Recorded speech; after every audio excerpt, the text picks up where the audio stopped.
My husband died. Or so I thought. I got married at 23. My husband, Daniel, had nothing. We started with empty pockets but full hearts and slowly built a life that felt stable and sweet. 5 years later, we were blessed with our daughter Zara. She was the light of our lives' answered prayer.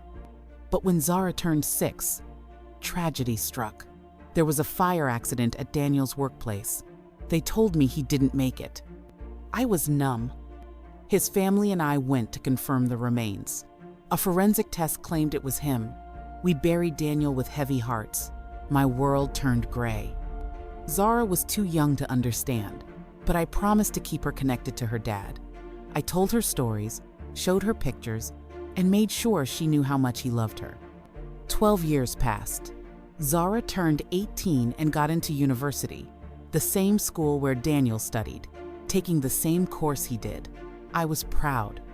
Then, one day, she called me. Her voice wasn't her usual bright tone. "Mom," she said, "are you sure Dad is dead?" My heart skipped. "What do you mean?" "I saw someone today. He looks exactly like Dad." I tried to calm her.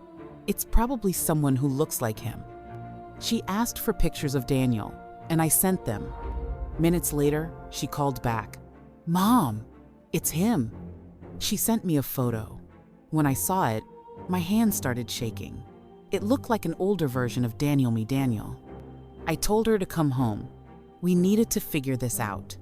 When she returned, we started digging. She had seen the man around campus with a female lecturer. We searched for the lecturer online.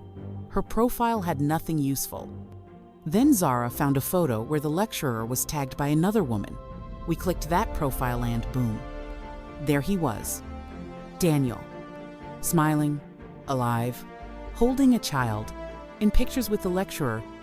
Even worse, there was a video of him giving a speech at a wedding. It was his voice, no doubt. Zara cried. I couldn't move. To be sure, I asked her to find a photo that showed the scar on his cheek. She did. It was there. I called Daniel's family. They were shocked. At first, they didn't believe me. But once they saw the picture, they were quiet. I decided to reach out to the lecturer. I told her, I lost my husband 12 years ago. I believe he's your husband now. She denied it, said her husband had been with her for over 20 years and never lived anywhere else. They had 3 kids, the oldest was 23. I asked to meet. She agreed. Zara and I traveled back to her school and met her at a restaurant. We sat with our backs to the door. She faced the entrance. Then, he walked in. Daniel. He smiled at her, then saw us. His smile vanished. He froze. I stood up and told him to sit. He did. I looked at the lecturer. Still think I'm wrong? He sighed. I'll admit it. It's true. Daniel explained everything. He was already married to the lecturer before he met me. He had a family in another state.